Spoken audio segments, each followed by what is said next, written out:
தொடர்ந்து மத்தியில் அடுத்து உரை நிகழ்த்துவதற்காக ஆரம்பித்த அவரை பற்றி நிறைய ஒரு கட்டுரை போல அவருடைய தகுதிகளை சொல்கிறேன். என்னுடைய பாடசாலை நண்பர் அவரை பற்றி ஆரம்பத்தில் சொல்ல வேண்டும். 2007ஆம் ஆண்டு சிஎம்ஆர் அகஸ்ட் மூரியார் கலாபீடத்தில் நடைபெற்ற ஒரு தலைமைத்துவ பயிற்சி முகாமிலே நான் மற்றும் அவர் இருவரும் கலந்து கொண்டோம். என்னுடைய திறமைகளை வெளிக்காட்டினோம். அன்றே எங்களுக்கு அந்த மதரசாவிலே அங்கீகாரம் கிடைத்தது. அந்த அங்கீகாரத்தின் ஒரு அடையாளம் தான் நான் இன்று அறிவிப்பாளராக இருக்கின்றேன். அவர் இந்த ஊடகத்துறையிலே தேர்ச்சி பெற்ற ஒரு முதிர்ந்த அதாவது தன்னகத்தை ஏராளமான திறமைகளை கொண்டவராக இருந்து கொண்டிருக்கின்ற எனது ஆரோக்கிய நண்பர் ஃபஸ்லான் அவர்களுடைய உரையிடத்தில் இருக்கிறது. நண்பர் ஃபஸ்லான் அவர்களை அரங்கில் இருந்த கரகோஷங்களை கொடுத்து உற்சாகப்படுத்த வேலை கொண்டிருக்குமாறு அன்பாக கேட்டுக்கொள்கிறேன்.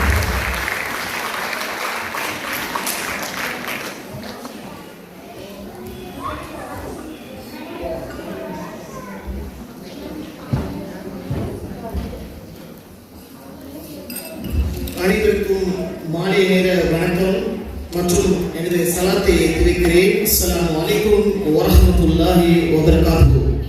உரையாற்றுவது நோக்கமல்ல, இஸ்லாமிய என்ற அடிப்படையில் கற்பவனாக கற்றுக் கொடுப்பவனாக கற்பவனுக்கு உதவி புரிபவனாக 4வது நபராக இருந்து விடாது என்ற வாசகத்துக்கு அமையவும் ஒரு விடயத்தை இந்த இடத்தில் உங்கள் பெற்றோர்கள் அதே நேரம் பிள்ளைகளுக்கு சொல்லலாம் என நினைக்கின்றேன். உரையாற்றுவது நோக்கமல்ல, இருந்தாலும் முயற்சியை கைவிடாதீர்கள். மஞ்சத்து வஜந்து என்று சொல்வார்கள். தெரிவித்தவன் பெற்றுக் கொள்வான்.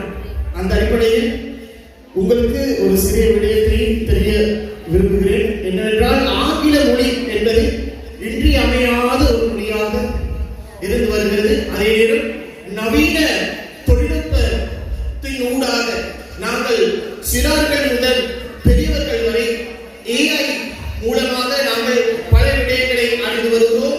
எதிர்காலத்திலும் AI-யோடு பயணிக்கும் ஒரு சமுதாயமாக காணப்படுகிறோம்.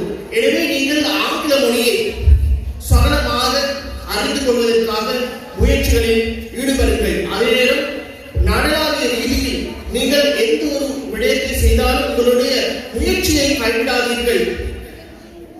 இன்று சர்வதேச மனித உரிமைகள் உலகளாவிய பணி மூலமாக நாங்கள் சுமார் 190 நாடுகளோடு பயணித்து வருகிறோம். கடந்த காலங்களில் சர்வதேச மனித உரிமைகள் உலகளாவிய பணிக்காக ஜெர்மன் நாட்டிலிருந்து சுமார் 40 அடி கொள்கலன் எமக்கு கிடைக்கப்பெற்றது. அதில் அங்கவீனர்கள், வயது முதிர்ந்தவர்கள், நடக்க முடியாதவர்களுக்கு நாங்கள் சக்கர நாற்காலிகளை வழங்கியிருந்தோம்.